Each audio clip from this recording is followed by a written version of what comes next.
नमस्कार मित्रों, मैं आपका कवि मित्र मोहन शास्त्री। कभी इस तरह से लिखा था कि काटे वन ढहाए पर्वत, नदियां दूषित कर डाली, कौन बचाए उस बगिया को जिसका भक्षक खुद माली। आज पर्यावरण की दृष्टि से हम देखते हैं तो आज कहीं ना कहीं पूरा पर्यावरण प्रदूषित दिखाई देता है और समय समय पर बहुत सारी इस कारण से परेशानियां पैदा होती हैं।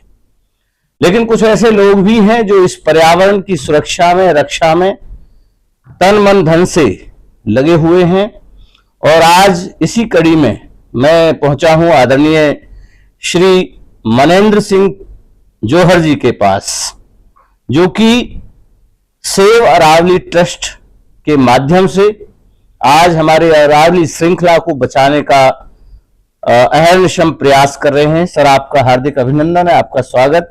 विचार मंथन पेज और विचार मंथन यूट्यूब चैनल पर आपका हार्दिक स्वागत है। सर, थोड़ा सा परिचय देंगे अपने बारे में और उसके बाद हम आगे के प्रश्न लेंगे। जी सर। जी प्रणाम। सबसे पहले तो मैं अपना इंट्रोडक्शन दूंगा कि मेरा नाम मनेंद्र सिंह जौहर है। जी। मैंने लगभग 4 दशक तक जी प्राइवेट कंपनीज में कार्य किया, ह्यूमन रिसोर्स डिपार्टमेंट में। 2015 में रिटायरमेंट के बाद खाली समय रहा जी, तो अरावली की तरफ जाना शुरू किया। वो भी एक मौका मिला। शौकिया भी था। अच्छा। प्लांट्स का शौक तो शुरू से था ही था। जी जी जी। पर एक मौका मिला किसी के साथ अरावली जाने का। अरावली की यात्रा कराया जाता है, तो यात्रा के दौरान मैं अपने किसी साथी के साथ गया झरना मंदिर मोहब्बताबाद में।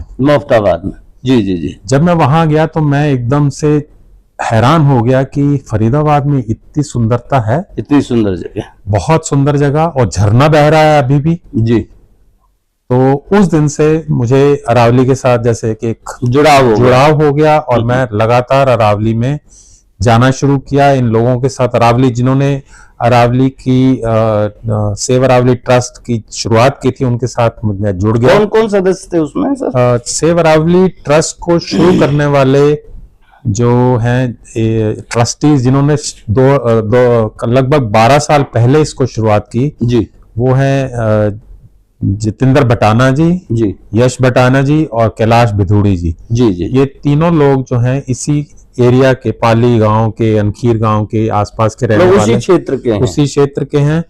तो उन्होंने देखा कि जो बचपन में जिस तरीके से वो वहां रहते थे, बटखल झील थी, जंगल थे, वो खत्म होते जा रहे हैं। बटखल झील सूख गई, जंगल खत्म होते जा रहे हैं।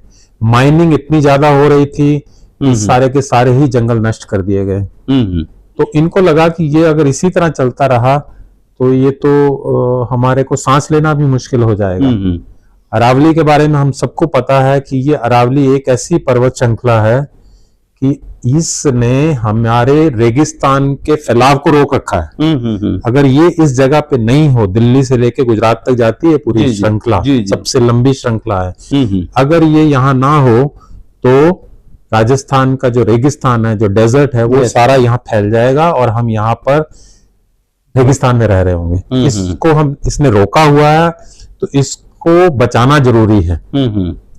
इसको बचाने के लिए वो तो अच्छा हुआ कि सुप्रीम कोर्ट ने एक फैसला दे दिया कि माइनिंग बंद कर दी। तो माइनिंग बंद हो जाने से और नुकसान रुक गया। पर आज भी बहुत सारे ऐसे लोग हैं जो कि आज भी अरावली को एक एक्सप्लॉइट करना चाहते हैं कि उसको किसी तरह से नष्ट किया जाए और वहां पर बिल्डर लाभ लिया जाए उससे कि बिल्डिंग बनाई जाए जिससे कमर्शियल एक्टिविटी बढ़े। वो अगर होगी तो हमारे को सांस लेना भी मुश्किल हो जाएगा। बिकॉज वही एक एरिया है जहां से हमें पानी भी मिल रहा है, ग्राउंड वाटर वहीं से रिचार्ज होता है हमारा, ऑक्सीजन हमें वहीं से, वही जंगल हमारे आसपास है। तो इसलिए उसका बचाना बहुत जरूरी है। और शायद यही कारण इस ट्रस्ट की शुरुआत के रहे होंगे। जी, इस ट्रस्ट की शुरुआत से मतलब वो जब आदमी बचपन से जुड़ी हुई चीजों को देखता है तो कहीं ना कहीं उसके मन में वो चीजें आ जाती है। शायद ही जितेंद्र भडाना जी और आप जैसे लोगों के मन में इसी वजह से आपकी शुरुआत हुई। तो सर इसमें मैं अगला पूछना चाहूंगा कि आज अपना कार्य क्षेत्र कितना है और कहाँ कहाँ हम लोग लगभग कितने एरिया में हम कवर कर रहे हैं, किस तरह से कर रहे हैं? अरावली तो एक बहुत लंबा क्षेत्र है, हम पूरे क्षेत्र में तो काम नहीं कर सकते। हमने फरीदाबाद फॉरेस्ट में, जो कि पाली और पुलिस चौकी के पास में है, वहां पे करीब लगभग 40 एकड़ जमीन 40 एकड़, बहुत अच्छा। और वो लगातार चलता आ रहा है जी। और इस प्लांटेशन में मैं आपको थोड़ा सा फर्क है, जो प्लांटेशन आप देखते हो कि शहरों में होता है, जहाँ पे कि पौधे लाए जाते हैं, मंत्री जी आते हैं, पौधे लगाते हैं, फोटो खींची जाती है, हाथ धोया जाता है और चले जाते, वो नहीं है। जी जी जी। यहाँ पे तो हम जो है बीज इकट्ठा भी हम करते हैं जंगल में जाकर। अच्छा। बीज को इकट्ठा करने के बाद बीज को फलियों में से निकालते भी हम खुद हैं। अच्छा। उसका बीजारोपण भी हम खुद करते हैं। जब पौधे बड़े हो जाए उसका ध्यान रखते हैं, पानी वानी डालते हैं, जब बड़े हो जाते हैं तो उनको जाके प्लांटेशन करते हैं। बहुत अच्छा। अगर आप एक्चुअल में प्लांटेशन की किसी की फोटो देखना चाहेंगे तो आप देखेंगे कि उसके हाथ, पैर, कपड़े मिट्टी में भरे होंगे, तभी प्लांटेशन हो सकता है। और वो ऐसी जगह पे जहाँ पे कि हम ये सब चीजें नहीं देखते हैं कि मेरे पास साबुन भी होना चाहिए हाथ धोने के लिए, तौलिया भी होना चाहिए और हैंड सैनिटाइजर भी होना चाहिए, वो सब नहीं होता है। बस लगन है कि करना है, उसमें ये लगे हुए हैं। तो अब बता रहे थे कोई नर्सरी अपनी बनाई हुई है जहां इस तरह से हम कर रहे हैं बीजों को। जब हमें ये लगा कि हम बीज इकट्ठा कर रहे हैं तो हम बीज को पैदा कैसे करें जी। तो हमारे पास जमीन तो कोई नहीं थी, तो हमने एमसीएफ से परमिशन ली, तो उन्होंने हमें एक जगह दी जो कि एक पूरा कूड़ा का ढेर बना था। हमने मिल के उस कूड़े को ढेर को खाली किया, सफाई करी और वहां पर अच्छी तरह से एक बीज लगाने की जगह तैयार करके उसको वहां से बीज लगाने शुरू किए। उस जगह पर हमने एक और नया एक्सपेरिमेंट किया जो कि एक बहुत नई चीज है सबके देखने के लिए। वहां पर उसी के पास से, सड़क के पास से एक सीवर की लाइन जा रही है। अच्छा। वो सीवर की लाइन पंक्चर हो गई और वहां से पानी, गंदा पानी बहने शुरू हुआ। हमने बहुत शिकायत करी कि इसको ठीक किया जाए, पर किसी ने वो उस पर कोई ध्यान नहीं दिया। तो हमने क्या किया कि हमें आइडिया आया कि इस पानी को क्यों ना इस्तेमाल किया जाए। तो हमने वो पानी को चैनलाइज किया उसी नर्सरी के एरिया में। हमने नाली बना के उसमें एक जगह पे हमने पत्थर डाले, हमने फिल्टर लगाए अलग अलग तरीके से, पत्थर का फिल्टर लगाए, हमने नारियल के जो समझ गया, खोल होते हैं वो लगाए, रोड़ी डाली, चारकोल डाला, करते हुए ऐसे बहुत सारे फिल्टर्स लगा के उस पानी को, सीवर वाले पानी को फिल्टर करके पानी को एकदम साफ कर लिया और उस पानी से हम फिर जंगल में जाके पेड़ों को पानी देने का काम किया। अच्छा। हमारे पास एक ट्रैक्टर है, एक टैंकर है जिसमें हम पानी भर के, ट्रस्ट का ही है, बहुत अच्छा। क्योंकि जब गर्मी के दिनों में पानी की जरूरत पड़ती है पहाड़ों में, वहां कोई पानी की सोर्स नहीं है, तो हम यहाँ से पानी लेके जाते हैं। बरसात में काफी हो जाता है पर गर्मी के महीनों में बहुत जरूरी होता है, तो हम टैंकर से भर भर के पानी ले जाते हैं। तो आज सर इसमें कितने लोग विलिंगली हमारे साथ जुड़े हुए हैं?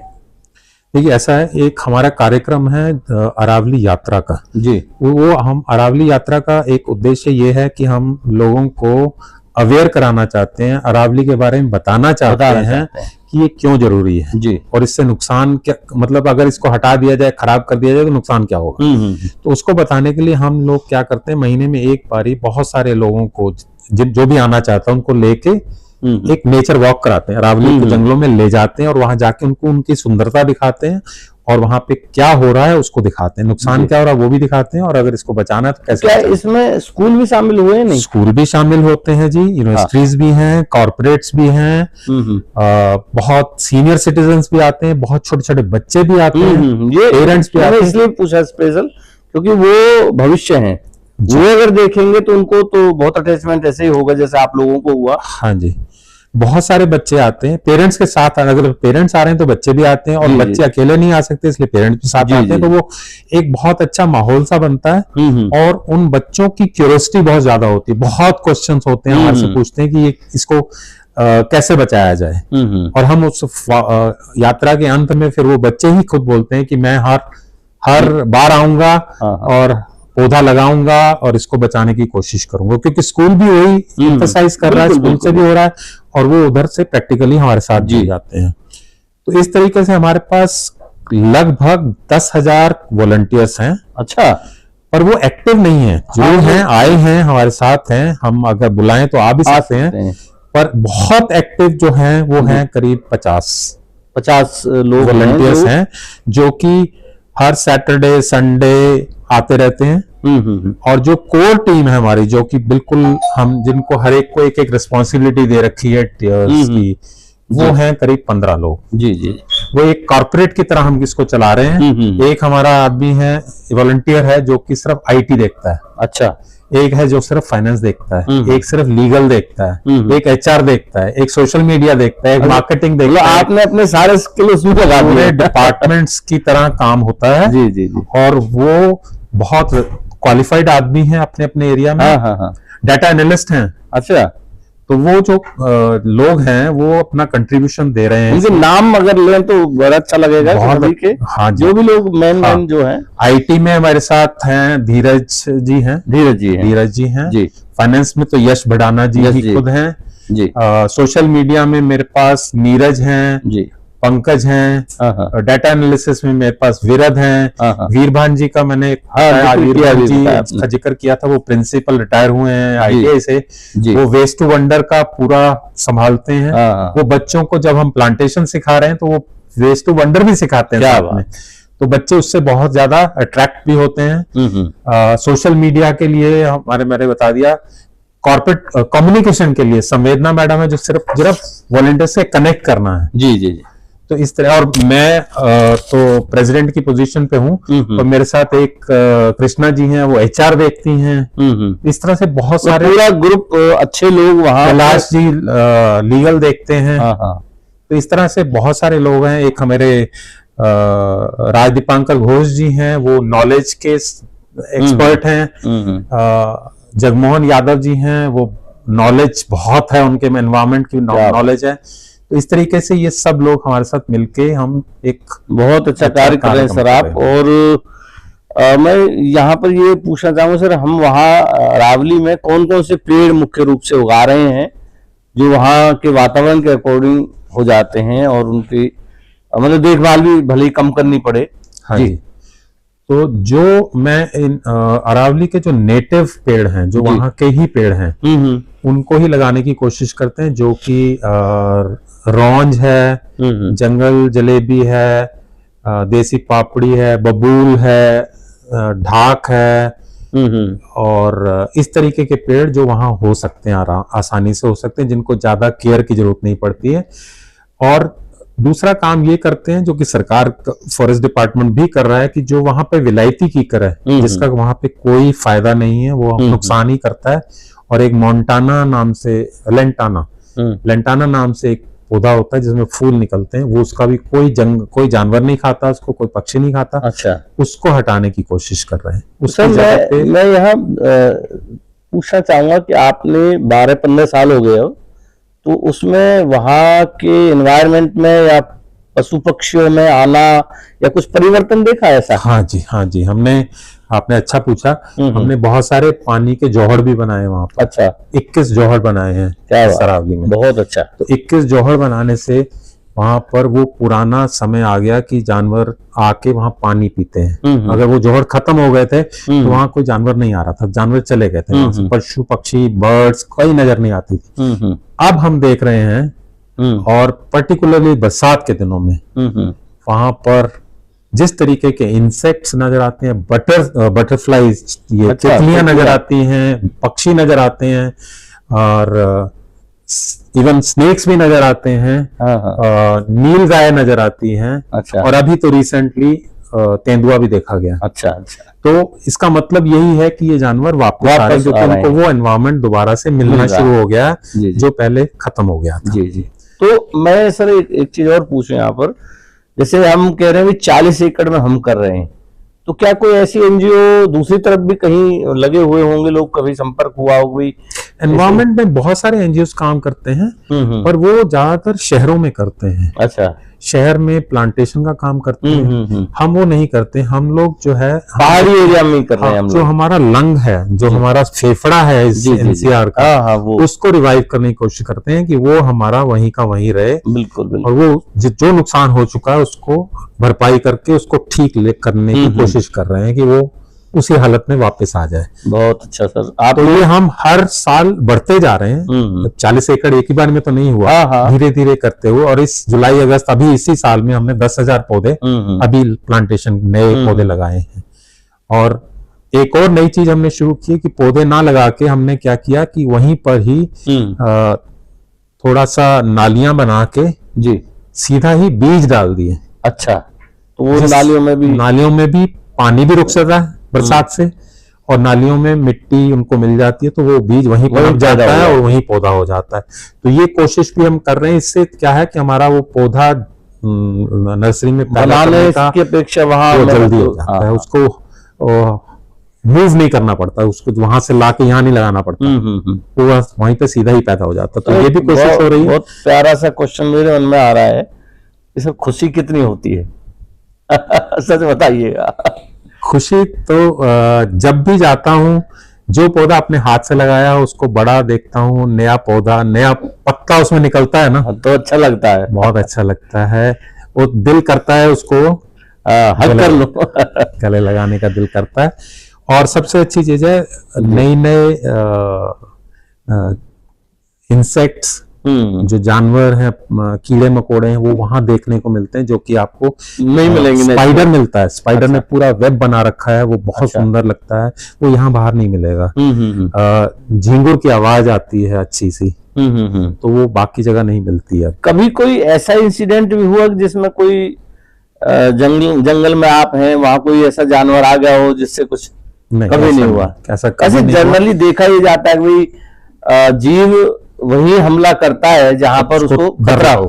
बिल्कुल सही कह रहे हैं आप। इतना भी वो भी जानते हैं ये लोग हमारे उसमें लगे हुए हैं। हाँ, नहीं, हम लोग एक तो हम इकट्ठे हैं तो वो जानवर पास में नहीं आता। जी जी जी। प्लस हम कोई नुकसान नहीं कर रहे हैं, उसको बढ़ा रहे हैं। तो और इसी बीच में एक और चीज ध्यान आई, हमारे कुछ कॉर्पोरेट्स ने हमारे साथ सीड बॉम्बिंग का काम किया है। सीड बॉम्बिंग में क्या होता है कि सीड को उन्होंने गोबर का लेप लगा के एक छोटा सा हवासी डाल बॉल नहीं अच्छा बॉल की तरह बना लिया। अच्छा, और उसको सुखा लिया। अच्छा, जब बरसात होती है तो वो जाकर उधर ऐसे से बिखेर देते हैं। उससे क्या होता है कि वो वहां पर ही जैसे ही उसको मॉइस्चर मिलता है तो वो वहां पैदा हो जाता है। तो ऐसे बहुत सारे एक्सपेरिमेंट करते जा रहे हैं। जी। हमने एक एक्सपेरिमेंट ये भी किया कि हम खाद वहीं बनाए। अच्छा, कंपोस्ट वहीं बनाए।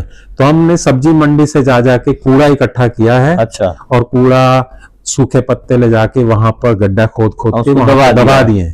हम उसको वापस निकालेंगे भी नहीं। हम कहते हैं वहीं से काम करेगा वो वहां की उसकी उपजाऊ शक्ति तो बढ़ गई उसकी। बिल्कुल। हमने बहुत सारे वहां पे छोटे छोटे खड्डे भी करे हैं कि बरसात का पानी वहां इकट्ठा तो हो, कि वहां का वाटर लेवल बढ़ेगा, मॉइस्चर रहेगा, तो पौधे अपने आप पैदा हो। बिल्कुल। इस तरीके से बहुत सारे ऐसे छोटे छोटे काम करते रहते हैं जिससे कि वो हरा भरा क्षेत्र हो जाए। तो इसमें सर राजनीतिक इच्छा शक्ति या कॉर्पोरेट सबका सहयोग मिल रहा है? हाँ जी, मेरे ख्याल से कॉर्पोरेट्स हैं, एजुकेशनल इंस्टीट्यूशंस ज्यादा आते हैं, क्योंकि बच्चे का लगाव इस तरफ होगा तो वो आगे फ्यूचर के लिए, हमारे के लिए, एनवायरनमेंट के लिए काम करना शुरू करेंगे। तो उनको भी हम लेके जाते हैं। और बहुत सारे बच्चों ने प्रोजेक्ट्स भी हैं, एनवायरनमेंट के ऊपर प्रोजेक्ट्स ले रहे हैं। अच्छा, जो सिर्फ हर संडे को वहां आते हैं और कोई नया कंपोस्टिंग का प्रोजेक्ट कर रहे हैं, बायो एंजाइम्स बनाने का प्रोजेक्ट कर रहे हैं, मैन्योर बनाने का, कंपोस्टिंग कर अपने घर में जाके कर रहे हैं, वहां से सीख के घर में कर रहे हैं। तो ऐसे बहुत सारे काम बच्चों के साथ मिलके कर रहे हैं हम लोग। तो मैं सर इस पॉडकास्ट के अंत में आदरणीय मनिंदर जी से कोई संदेश अगर लेना चाहें तो एक संदेश रूप में आप क्या कहेंगे? संदेश के रूप में यही कहूंगा कि जो भी इसको पॉडकास्ट को देख रहे हैं वो घर से निकलें, एनवायरनमेंट को अपनी तरफ से जितना कुछ दे सकते हैं वो दें, हमारे साथ जुड़ें। जी। हम दो तरीके से आपकी सहायता चाहते हैं। जी। एक तो है कि आप हमारे साथ हाथ से हाथ मिला के काम कर सकते हैं जी, फिजिकल वहां आके कर सकते हैं जी जी।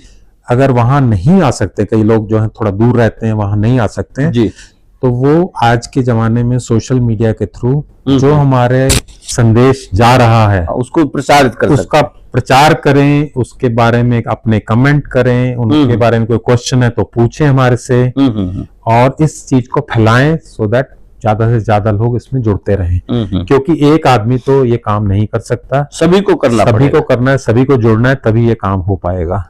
और हम गाइड करने को तैयार हैं।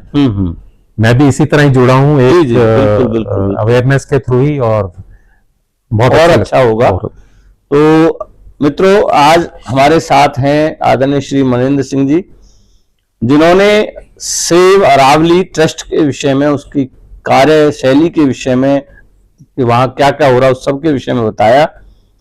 मैं भी आप सबसे यही अपील करूंगा, यही प्रार्थना करूंगा कि आप भी ऐसे कार्यक्रमों में जुड़ें, क्योंकि प्रकृति रक्षा से ही सुरक्षा है। तो सर, आपने बहुत सहज भाव से सारी बातें यहाँ शेयर की, और कहीं ना कहीं हम सबका इससे मार्गदर्शन होगा। और चलते चलते मैं सिर्फ ये कहना चाहूंगा कि मेरा प्रयास या हमारी टीम का प्रयास ये है कि अच्छे अच्छे लोगों को हम आपको उनके विचार आपके सामने प्रस्तुत कर सकें, उन लोगों को आपके सामने प्रस्तुत कर सकें जो बिना किसी प्रदर्शन के बहुत कुछ कर रहे हैं, जो किया जाना जरूरी है। अगर आपको हमारा ये प्रयास अच्छा लग रहा है तो विचार मंथन पेज, विचार मंथन यूट्यूब चैनल बाय कवि मोहन शास्त्री, आप सब्सक्राइब करें, पेज को फॉलो करें। और सर, हमारे पेज के लिए कुछ कहना चाहें अंत में? आपका पेज मुझे बहुत अच्छा लगा, क्योंकि आप अलग अलग सब्जेक्ट्स पे डिस्कशन कर रहे हैं, विचार कर रहे हैं। जी। एजुकेशन पे आपने विचार किया, आपने नए उभरते हुए सितारों के ऊपर जो कि लोकल हैं, जी जी, उनके ऊपर एक पॉडकास्ट देखा मैंने आपका। जी जी, एजुकेशन में आपने किसी एक स्कूल प्रिंसिपल साहब का किया कि आज के एजुकेशन में जो चेंजेस हो रहे हैं उसके बारे में बात की। जी जी। और अगर बल्लभगढ़ में समाज जो कार्य कर रहा है, बल्लभगढ़ समाज जो कार्य कर रहा है, उसके बारे में मैंने देखा। तो इस तरीके से ये जो एरियाज हैं, मेरा आपसे एक ही रिक्वेस्ट है कि इन सब एरियाज को कवर करें। हाँ जी। और जो समाज की कुरीतियां हैं, नशा है, उन पर भी प्रयास करें। जी जी, जिससे कि लोगों को पता लगे इन चीजों से बहुत ज्यादा नुकसान है हमारा, तो हम इनको छोड़ना चाहिए, इनसे दूर रहना चाहिए जी। ये भी एक संदेश आपके विचार मंच से जाना चाहिए। तो मित्रों, चलते चलते सिर्फ यही कहूंगा कि आप सब लोग भी अच्छे कार्य करते रहें, और आप सभी स्वस्थ रहें, और विश्व की मंगल कामना के साथ बहुत बहुत नमस्कार। नमस्कार।